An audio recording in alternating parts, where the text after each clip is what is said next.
말씀은 에베소서 4장 25절로 32절입니다. 그런즉 너희가 그 거짓을 버리고 각각 자기 이웃과 더불어 진리를 말하라. 이는 우리가 서로들 지체들이 됨이라. 분을 내어도 죄를 짓지 말며 해가 지도록 분을 뿜지 말고 그 마귀에게 틈을 주지 말라. 도둑질하는 자는 다시 도둑질하지 말고 돌이켜 가난한 자에게 구제할 수 있도록 자기 손으로 선한 일을 하면서 수고하라. 무릇 더러운 말은 너희 입 밖에도 내지 말고 오직 덕을 세우는데 소용되는 대로 선한 말을 하여 듣는 자들에게 은혜를 끼치게 하라. 그 하나님의 그 성령을 슬프게 하지 말라. 그 안에서 너희가 구속의 날까지 인치심을 받았느니라. 너희에게서 모든 악독과 노함과 분냄과 떠드는 것과 비방하는 것이 모든 악의와 함께 버려지게 하고 서로들 친절하게 하며 불쌍히 여기며 서로를 용서하기를 그 하나님이 그리스도 안에서 너희를 용서하심같이 하라. 하나님의 비밀 해제 에베소서 원전 강해. 오늘은 4장 네 번째 시간입니다. 마귀에게는 틈을, 성령께는 슬픔을 라는 제목으로 말씀을 나누겠습니다. 에베소서를 읽다 보면 우리가 이렇게 특별한 존재였나, 그것을 다시 한번 깨닫게 됩니다. 우리는 지난 시간에 한 세 사람에 대해서 살펴봤습니다. 에베소서 4장 23절 24절에 보면 오직 너희의 그 마음의 그 영으로 새롭게 되어 그 하나님을 따라 진리의 의와 거룩함을 창조하심을 받은 그 세 사람을 입으라. 에베소서에서 이 세 사람은 한 사람입니다. 우리 복수의 다수의 사람들이 어떻게 한 사람이 될까요?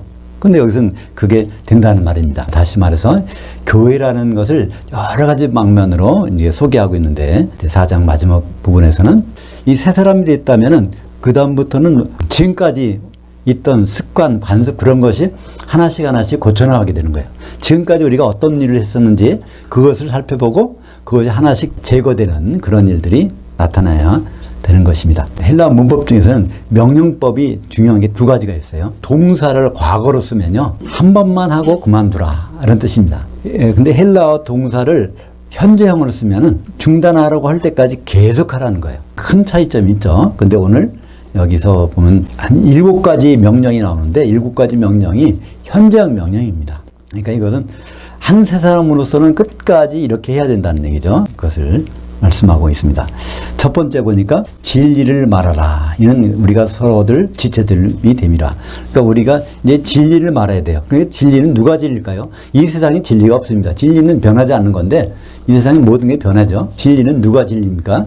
예수님께서 한 것밖에 없습니다. 요한복음 14장 6절에 내가 바로 길이요 진리요 생명이니. 그래서 말할 때도 항상 예수님이라면 어떻게 말할까? 그걸 통해서 말하는, 그것은 진리를 따라서 말하는 것이 되고, 우리가 이런 행동 거짓들을 사회에 나가서 그렇게 하라는 것이 아닙니다. 누구에게?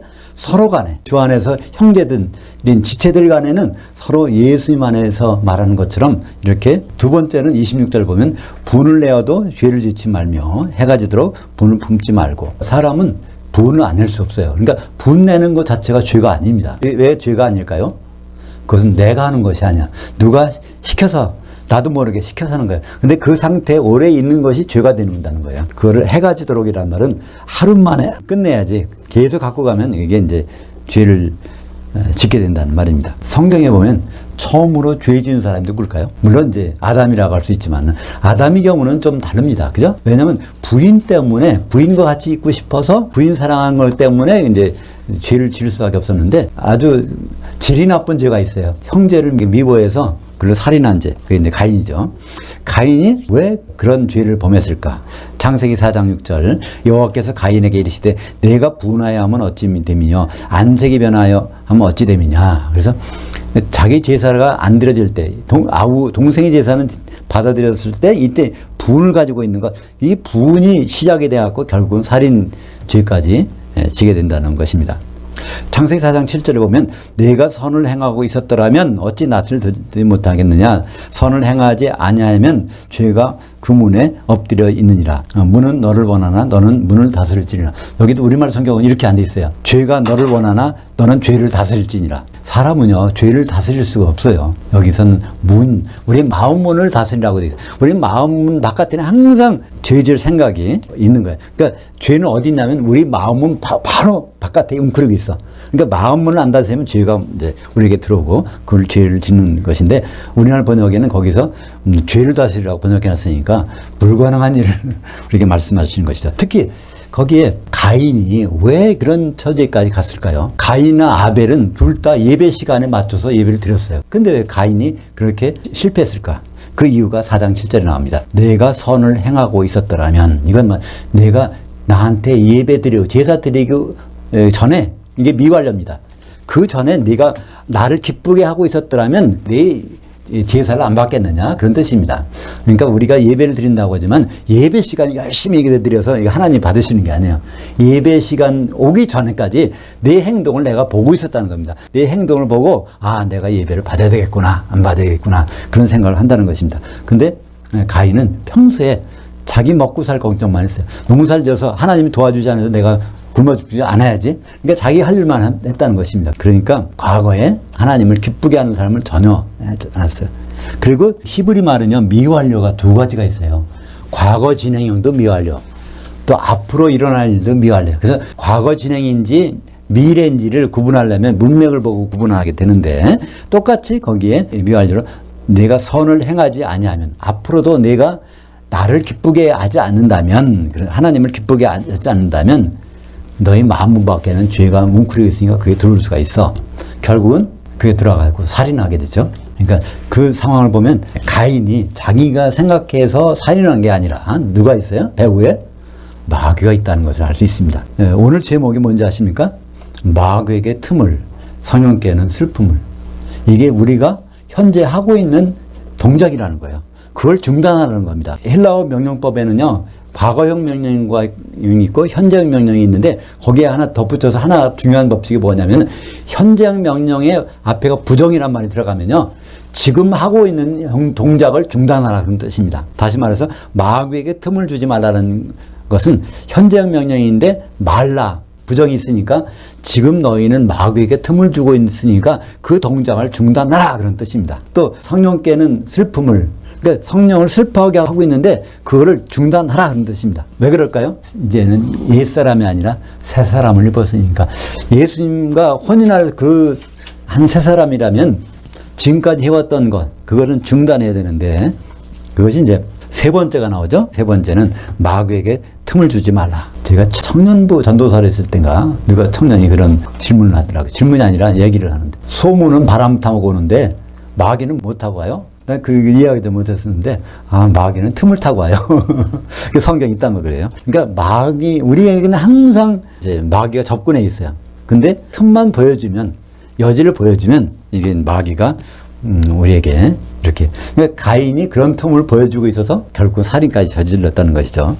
그래서 우리가 새 사람, 교회, 예수님과 혼인하는 그런 처지에 있다면, 이제는 항상 생각을, 우리가 마귀에게 틈을 보여주고 있는 건 아닌가, 그런 생각을 해야 된다는 거예요. 그러니까 우리는 두 가지 생각에서 조심하면 돼요. 크게는 여기 7가지가 나오는데, 1번부터 7번까지 32절에 7번까지 7가지가 나오는데, 크게는 두 가지입니다. 마귀에게 어떻게 하고 있는가, 또 성령께는 어떻게 하고 있는가. 마귀에게는 틈을 보여주고 있지 않은가, 또 성령께는 슬프게 하고 있지 않은가. 이 두 가지가 오늘 내용이 전체입니다. 베드로전서 3장 8절 보면, 근신하라 깨어라, 너희 대적 마귀가 우는 사자와 같이 두루다니며 삼킬 자를 찾나니. 우리는 잠도 자고 쉬기도 하고 놀기도 하지만 24시간 365일 근무하는 자가 있어요. 그게 마귀입니다. 근데 마귀는 참 나쁘고, 마귀는 참 좋아할 건 못하지만 마귀에게 본받을 게 하나 있어요. 창세기 3장 14절에 보면 마귀에게 그 명령을 했잖아요. 너는 배로 다니고 종신토록 흙에 티끌 먹을지니라. 너는 이제 내가 너를 그만두라 할 때까지 계속 인간의 육체를 공격하는 그 일을 해야 돼. 그것이 마귀에게 주어진 임무란 말입니다. 그 임무를 행하는데 1년 365일, 하루 24시간, 그거를 쉬는 법이 없단 말이야. 요한일서 3장 8절에 죄를 짓는 자는 마귀에게 속하나니 마귀는 처음부터 범죄하느니라. 죄를 짓는 것은 그 사람이 나빠서 죄를 짓는 게 아니야. 그 사람이 누구에게? 마귀에게 틈을 보였기 때문에 이제 마귀한테 길을 터줬으니까 마귀가 와서 죄를 짓게 하는 것입니다. 여기에 가인이 첫 범죄자라고 하는데 가인이 아닙니다. 첫 범죄자는 사실 처음 범죄한 사람은 아담의 아내 하와였습니다. 그죠? 하와가 먼저 범죄하고 그 다음에 아담이 이제 범죄를 하게 된 거였죠. 근데 아담보다 먼저 범죄한 데가 있어요. 누가 범죄했다고요? 마귀가. 마귀는 언제 범죄했을까요? 마귀는 창세 전에는 범죄 안 했어요. 욥기에 보면 하나님이 땅 기초를 놓을 때, 천지 창조할 때 하나님의 아들들, 그게 이제 천사들이 노래하고 있었다고 되어 있어요. 그때까지만 해도 범죄 안 했는데 그 뒤에 교만해져서 그때 타락한 것이 천사 중에서 우두머리가 타락한 것이 이제 마귀가 된 것이죠. 그래서 성경은 말합니다. 요한일서 3장 8절에 마귀는 처음부터 범죄하느니라. 이 처음부터라는 단어가 창세 이후에 이런 뜻입니다. 창세 전에는 죄진 천사가 하나도 없었어요. 창세 이후에 범죄하느니라. 현재형이에요. 그때 하기 시작해서 지금 이 시간에도 범죄해. 그럼 앞으로도 무적행에 들어갈 때까지 범죄하는 거예요. 그러니까 마귀는 이렇게 꾸준하게 한다는 것입니다. 근데 마귀가 가장 큰 범죄가 무엇일까요? 하와를 미혹했던 것처럼 지금도 우리에게 가장 큰 범죄가 고린도후서 11장 3절 그 뱀이 그 관계로 하와를 미혹한 것 같이 너희 마음들이 그리스도를 향하는 진실함과 깨끗함에서 떠나 부패할까 두려워하노라. 지금도 우리를 진실함과 깨끗함에서 요 전에 무슨 말이 있습니까? 고린도후서 11장 2절에 사도 바울이 내가 하나님 열심으로 너희를 위해서 열심을 내는 것은 내가 너희를 정결한 한 천으로 만들어서 한 남편인 그리스도께 중매했음이로다. 그게 이미 과거란 말이에요. 중매가 끝났다는 거예요. 중매가 끝났는데 그 다음에 나오는 것이 사도 바울의 걱정거리가 고린도후서 11장 3절. 중매쟁이 걱정거리가 이거에 있는 거예요. 그러니까 그때 하와가 미혹당했듯이 지금도 이 교회를 이룬다고는 한 세 사람이 지금 끊임없이 부패할까 두려워한다는 거예요. 이게 중매쟁이의 사도들의 그 심정인 것입니다. 요한계시록 12장 9절에 보면 그 뱀이 정체가 나옵니다. 우리는 뱀이 사탄이다 이렇게 말하지만요. 그건 그냥 들어서 하는 소리예요. 성경에서는 에덴 동산에 있던 그 뱀의 정체를 어디서 얘기하지 않아요. 마지막에 요한계시록 12장 9절에 가서 처음으로 정체를 드러냅니다. 그게 큰 용이 내어 쫓기니 옛뱀 곧 마귀라고 하고 사탄이라고도 하며 온 거주지를 꾀는 자라 그가 땅으로 내쫓기니 그의 천사들도 그와 함께 내쫓기니라. 여기 온 세상을 꾀른다고 했는데 단어는요 온 거주지라는 단어입니다. 오이쿠메네. 오이쿠메네는 성도들의 거주지를 이렇게 오이쿠메네라고 하는데요. 마귀는 다른 데 가서 일을 안 해요. 성도들에게 가서 성도들이 거주지, 그러니까 성도들의 거주지가 교회 아닙니까? 마귀의 근무지는요 다른 데가 아닙니다. 교회입니다. 대상은 성도들이고요. 왜 그렇게 할까요? 혼인을 방해하기 위해서. 그래서 요한계시록 20장 1절에 보면 그 혼인잔치가 이루어졌을 때 그 다음에 했던 마귀의 용도가 이제 없어져요. 혼인이 됐으니까 마귀는 1000년 동안 무정행에 집어넣었다가 1000년 지난 다음에 마귀에게 마지막 할 일이 있어. 그게 뭘까요? 천년왕국 때는 이 지상에 누가 남아있죠? 100% 불신자가 남아있어요. 왜? 기독교인들은 다 올라가니까. 다 심판받으러 올라갔다가 거기서 이제 계속 있을 수도 있고 거기서 이제 쫓겨나면은 지상으로 쫓겨나는 것이 아니라 어디로 쫓겨나요? 불 섞인 유리 바다니까 그 지옥으로 쫓겨나는 거고 지상에는 공중에 못 올라가 휴가 안 된 불신자들만 지상에 남아있어요. 근데 그게 불신자일까요? 마태복음 24장 13절인가요? 마태복음 24장 13절에 온 그 거주지에 복음이 전파된 후에야 예수님이 재림한다고 되어 있어요. 그러니까 예수님이 재림한 시점에서는 모든 사람들이 다 복음을 안 들어본 사람이 없게 만들어놨어. 그때 오셨으니까 그때까지 예수를 안 믿은 사람은 불신자라는 거죠. 그죠? 복음을 받았어도. 지금은 세상 사람들이 복음을 안 받은 사람도 많이 있지만 우리 조상들도 복음을 안 받고 죽은 사람도 있지만 예수님이 재림한 시점으로 보면 지상에 남아있는 사람들은 100% 복음을 거역한 사람들. 그 사람들이 이제 1000년 동안 잘 지내요. 왜 잘 지낼까요? 마귀가 없는 세상에서. 근데 1000년 지난 다음에 그 사람들이 누구에게 유혹을 받아요? 마귀에게 유혹을 받으니까 거기에서 넘어가지 않은 사람이 있을까요? 지금도 성령께서 우리를 도우시고 우리 목회자들이 돕고 돕는 성도들이 많고 그런데도 우리는 마귀에게 미혹당하는데 1000년 동안 태평성대 지내다가 갑자기 마귀가 나타나서 미혹할 때 거기에 안 넘어가는 사람이 어디 있겠어요. 그러니까 그들을 다 데리고 공중에 올라가서 성도들을 진을 포위하고 있다가 거기서 불이 내려와서 다 죽어버립니다. 그때 써먹으려고.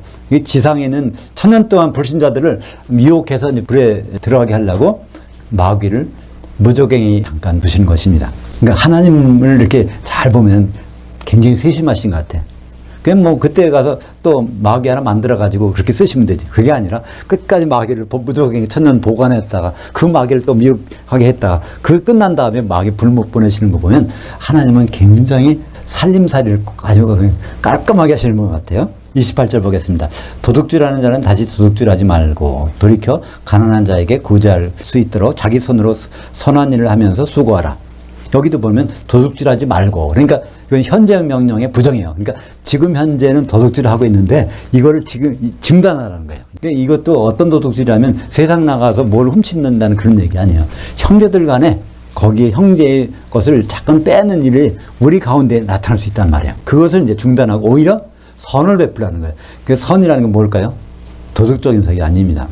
하나님 기뻐하시는 일을 베풀라는 거예요. 하나님 기뻐하시는 일, 헌준비 잘하도록 서로 격려해 주려고 하는 일이겠죠. 이 도둑질하지 말라는 것은 10계명 중에 8번째 계명인데 10계명이 왜 생겼을까요? 마귀에게 속지 말라고 생긴 것입니다.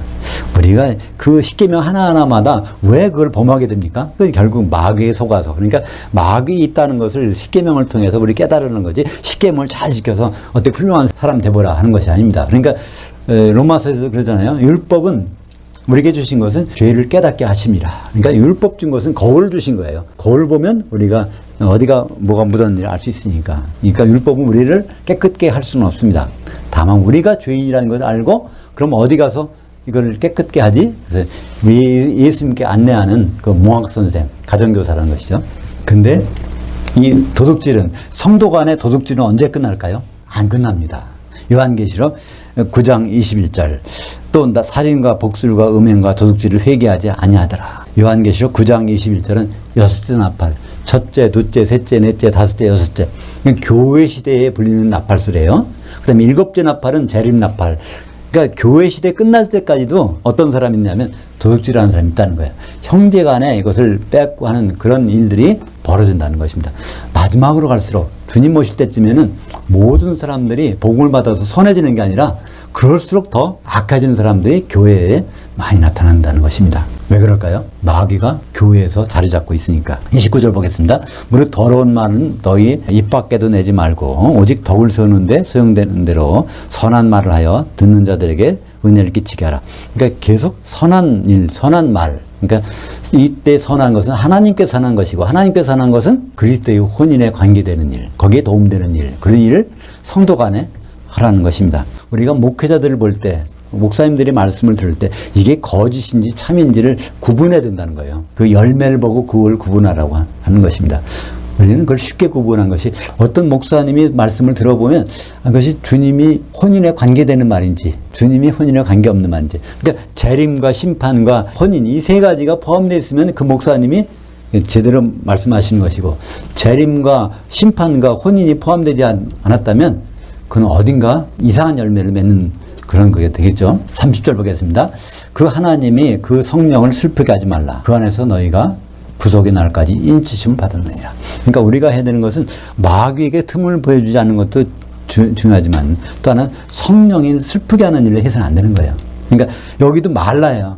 왜냐면 지금 뭐 하고 있습니까? 성령을 슬프게 한다는 거예요. 우리도 모르는 사이에 왜 성령을 슬프게 할까요? 성령이 하시는 일은 하나 되게 해서 혼인하게 하시는 분인데 우리는 예수님과 혼인할 생각을 거의 않는다면 우리는 매일매일 성령을 슬프게 하는 거예요. 우리가 다른 데 관심을 갖고 있다면 다시 한번 우리가 성령님을 기쁘시게 하는지 슬프시게 하는지 우리 자신을 돌아볼 필요가 있습니다. 여기 중요한 단어가 있습니다. 구속. 우리는 언제까지? 구속의 날까지 인치심을 받았다. 구속의 날이라는 것은 예수님이 재림하셔서 우리를 완전케 해주시는 그 날이 이제 구속의 날인데, 구속이라는 단어가 아폴리트로시스.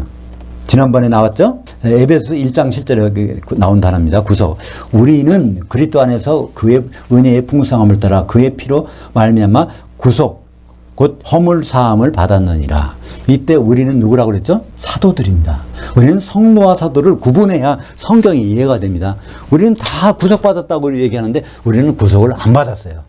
성도들은요, 언제 구속받냐면 그때 그리스도의 심판대 자리에 가서 구속이 결정됩니다. 구속이라는 뜻은요, 아폴리트로시스. 아폴리트로시스라는 것은 아포는 떼어내다. 리트로시스는요, 풀어서 완전히 그 노예인데 노예를 완전히 해방시켜주는 그것을 구속이라고 하는 건데, 우리는 그것이 바로 예수님 만났을 때 그 기름 준비가 된 사람들에게 그것이 해당됩니다. 근데 에베소서 1장 10절에 구속을 받았다는 거예요. 누가? 예수님이 섬세하시면 놀라워요. 우리 교회는 하나의 건축물과 같습니다. 기초가 잘 다져진 다음에 거기다 세워가는 거예요. 근데 기초가 누굴까요? 교회의 기초는 사도들입니다. 그러니까 사도는요, 사도로 임명을 받는 순간에 예수님이 승천하기 전에 완전히 허물이 없도록 다 만들어 놓으셨어요. 그래서 예수님의 그 사역은 두 가지로 나눕니다. 첫 번째는 30세가 돼서 3년 반 동안의 사역. 두 번째는 부활하셔서 40일간의 사역. 어떤 게 클까요? 네, 진짜 사역은요, 부활하신 다음에 40일 동안. 그 40일 동안 사도행전을 보면 40일 동안 사도들과 만나서 하나님의 통치에 관한 일들을 가르치시니라. 그러니까 하나님 통치가 절기인데 그 절기에 대한 일들을 가르치시고 그들에게 성령을 보내주셔서 완전히 단단한 기초석, 비바람이 몰아쳐도 절대로 흔들릴 수 없는, 우리가 흔들리는 이유가 뭘까요? 사도들의 기초석 위에 안 서 있기 때문에, 이게 대충 보기 때문에 흔들리는 거예요. 마태복음부터 요한계시록까지 제대로 본다면 흔들릴 이유가 없어요. 기초가 워낙 튼튼하기 때문에. 그래서 에베소서 1장 7절에 우리 사도들은 그리스도 안에서 그의 은혜의 풍성함을 따라 그의 피로 말미암아 구속 곧 허물 사함을 받았느니라. 죄와 허물은 좀 차이가 있어요. 죄는 해야 되는 일을 안 하는 게 죄입니다. 그러니까 부모를 공경하라 해서 그걸 안 한다면 그게 죄예요. 근데 허물은 뭘까요? 해서는 안 되는 일을 하는 거예요. 그러니까 위반하는 거예요. 교통위반, 이거 다 허물입니다. 교통위반은 죄가 아니에요. 허물이지. 그러니까 이 사도들은요, 허물 사함을 다 받았단 말입니다. 그게 언제? 예수님 십자가 피로.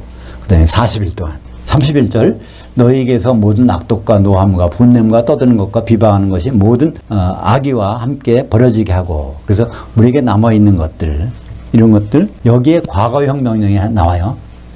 오늘 전부 다 형제의 명령인데 31절에는 과거형 명령이 나옵니다. 모든 악독과 노함과 분냄과 떠드는 것과 비방하는 것이 모든 악의와 함께 버려지게 하고, 과거의 명령은 한 번만 하고 맞는 거였죠. 그러니까 이런 것들은 한 번 하고 계속 다시 또 그걸 주워 담아가지고 갖고 있다가 또 버리고, 이렇게 계속 왔다 갔다 하지 말고 한 번에 끝나라는 겁니다. 그거는. 그래서 왜 그러냐면 고린도후서 11장 2절, 내가 하나님의 열심으로 너희를 왜 열심을 내노니 내가 너희를 정결한 한 처녀로 한 남편인 그리스도께 드리려고 중매했음이로다. 우리 찬송가 부를 때 그 찬송가 몇 장이죠? 그러니까 주님 오시면 주의 신부 공중으로 들려 올라가겠네. 근데 그거는 가사가 잘못됐습니다. 주의 신부가 들려 올라가는 게 아니야. 성도들, 하나님의 아들들이 들려 올라가서 거기에서 한 신부가 되는 거예요. 그죠? 그 전까지 기름을 준비해갖고 올라가는 거예요. 주의 신부는 이 지구상에는 없습니다. 공중에 올라가서 거기서 되는 거죠. 그래서 정결한 한 처녀가 돼야 되는데, 그때 준비할 상황들이 한 세 사람으로서 우리가 해야 되는 7가지가 오늘 나오고 있는 것입니다. 32절 보겠습니다. 서로들 친절하게 하며 불쌍히 여기며 서로를 용서하기를 그 하나님이 그리스도 안에서 너희를 용서하심 같이 하라. 여기에 주의해야 될 것이 뭘까요? 항상 누가 있어요? 나 혼자는 안 돼. 서로가 있는 거예요. 그죠? 잠언서에 보면 칼이 칼을 날카롭게 한다는 말이 있어요. 칼은 날카롭게 하는데 혼자 있으면 날카롭게 안 돼. 다른 게 있어야 날카롭게 되는 것처럼, 우리가 박수를 칠 때 어떻게 했어요? 한 손 있으면 박수를 칠 수가 없어요. 그죠? 우리가 아무리 미운 성도가 있더라도 그 성도가 있음으로써 우리는 성령 충만할 수 있어. 그러니까 우리가 여기서 항상 서로, 서로를 이렇게 놓은 것은 아가페 사랑을 할 수 있도록 우리에게 기회를 주시고 있는 것입니다. 그래서 성령을 슬프게 하지 말라고 그랬는데, 성령을 슬프게 하는 일 뭐가 될까 하는 것은 에베소서 4장 3절을 보면 금방 알 수 있어요. 에베소서 4장 3절, 성령이 하나 되게 하시는 것을 힘써 지키라. 그러니까 성령은 하나 되게 하시는 분이야. 마귀는 둘로 갈르는 거야. 마귀 이름이 뭘까요? 디아볼로스. 디아라는 것은 둘로 갈려서 쐐기 박는 것입니다. 그러니까 아주 이 정반대죠. 마귀는 갈라내는 것, 성령은 뭉치게 하는 것. 그러니까 성령의 기름이 가루를 뭉치게 하는 것 마찬가지 아닙니까? 그래서 우리는 항상 오늘 말씀 중에서 생각할 수 있는 것은 뭉치게 하느냐 갈라놓느냐. 갈라놓는 것은 마귀가 하는 얘기고, 뭉치게 하는 것은 성령이 하는 일, 기쁘시게 하는 일을 생각해야 될 것입니다. 그것이 결정적인 쓸데가 있기 때문에요. 마태복음 9장 15절이 성령이 쓸 때가 이곳입니다. 바로 마태복음 9장 15절. 예수께서 그들에게 이르시되 신부실 아들들이 신랑과 함께 있을 동안에 슬퍼할 수 있느냐? 그러나 신랑을 빼앗길 날들이 이르니 그때는 금식할 것이니라. 이 마태복음 9장 15절은 언제 상황일까요? 예수님이 재림 상황입니다. 신랑을 오시는 건 재림 때니까. 그때 신부시에 있는 아들들이 많이 있는데 모든 기독교인들은 휴거돼서 공중에 올라가는데 그때 신랑을 빼앗기는 사람들이 무엇일까요? 기름을 준비하지 않아서 한 신부에 한 처녀에 들어갈 수 없는 사람들이 지옥에 가서 금식하는 것입니다. 그것이 마태복음 22장 14절에도 나오고 있습니다. 청함을 받은 자들은 많되 택함을 입은 자들은 적으니라. 청함을 입은 자들은 모든 기독교인, 택함을 입은 자들은 기름 준비한 사람. 그러니까 마태복음 22장 4절에 보면요. 중요한 단어가 하나 나와. 혼인 오찬이 나와요. 아리스톤, 혼인 오찬이라는 단어가 여기 나옵니다. 혼인 오찬에 다 불러들여. 길거리 나가서 만나는 사람마다 모든 기독교인들은 다 공중에 올라갑니다. 근데 거기서 예복, 그리스도의 옷을 입은 사람만 그 만찬에 들어가는데 그리스도의 예복이 무엇일까요? 갈라디아서 3장 27절에 보면 우리가 성령 세례 받으면 그리스도로 옷 입었느니라. 그러니까 성령 세례 가운데 있는 것이 예복인데 그 예복이 거기 올라갈 때까지 벗겨지지 않으려면 어떻게 돼요? 성령을 소멸하지 말아야 돼요. 예복을 입었다고 해서 끝나는 게 아닙니다. 성령은 항상 소멸될 수 있어요. 그래서 마태복음 25장 10절 그들이 살아가는 사이 신랑이 오므로 준비했던 자들은 함께 혼잔치들, 그러니까 이게 만찬입니다. 그죠? 하나가 아니에요. 오찬과 만찬에 들어가고 문은 닫힌지라. 그래서 요한계시록 14장 34절에 보면 거기에 세 계명이 나오는데 이 세 계명은 도저히 성도 혼자서는 지킬 수가 없어. 왜 그럴까요? 상대방이 있어야 돼. 산에 올라가서 야호 할 때 그거 메아리가 안 나오면 그 앞에 산이 없는 거야. 거기 그 반드시 성도는 적어도 두세 사람이 있을 때 성령 충만을 할 수 있는 것입니다. 13장 34절 같이 볼까요? 새 계명을 너희에게 주노니 너희는 서로 사랑하라. 내가 너희를 사랑했던 것 같이 너희도 서로 사랑하라. 여기 서로라는 말이 굉장히 중요합니다. 누구랑 서로요? 세상에 나가서 불쌍한 사람하고 아닙니다. 형제들끼리, 성도들끼리 서로 사랑하라. 이것이 그냥 사랑이 아니라 예수님이 사랑하는 방법으로. 어떤 사람? 아가페 사랑으로. 그래서 그것을 이제 헬라어로 아가파테 알렐루스. 아가파테 알렐루스. 알렐루스는 서로가. 아가페 때는 아가페로 사랑하라. 이것이 새 계명. 이 모든 율법, 이건 옛 계명입니다. 예수님은 이걸 통일하셨어요. 새 계명으로. 성도 간에 아가페 사랑으로 사랑하는 거. 그러니까 아가페 사랑으로 사랑하는데 반드시 필요한 것이 무엇일까요? 아가페 사랑은 세상에 없습니다. 전혀 없어요. 로마서 5장 5절 하반절 같이 보죠. 마지막으로 같이 보고 끝내겠습니다. 우리에게 주신 성령으로 말미암아 그 하나님의 아가페 사랑이 우리 마음에 분바됨이니. 그래서 성령을 우리가 소멸하지 말아야 되는 아주 근본적인 이유가 아가페 사랑을 하려면 세계명을 지키려면 이래야 되기 때문에 우리는 성령이 충만해야 되고 성령은 어디에? 두세 사람이 적어도 예수의 이름 안으로 모인 곳에 성령은 계신 것입니다. 기도하겠습니다. 하나님 아버지 감사합니다. 우리는 이제 한 세 사람이 되어서 주님과 혼인할 그날을 기다리고 있는 상태라고 성경은 우리에게 말씀하고 있습니다. 오늘 말씀을 통해서 우리에게 주의할 것 7가지가 있는데 그 중에서 마귀에게 틈을 보이지 말고 성령을 슬프게 하지 마는 일이라고 하셨사온데 우리가 성령을 기쁘게 하기 위해서 서로가 사랑할 수 있도록 인도하여 주시옵소서. 예수님 이름으로 기도합니다. 아멘.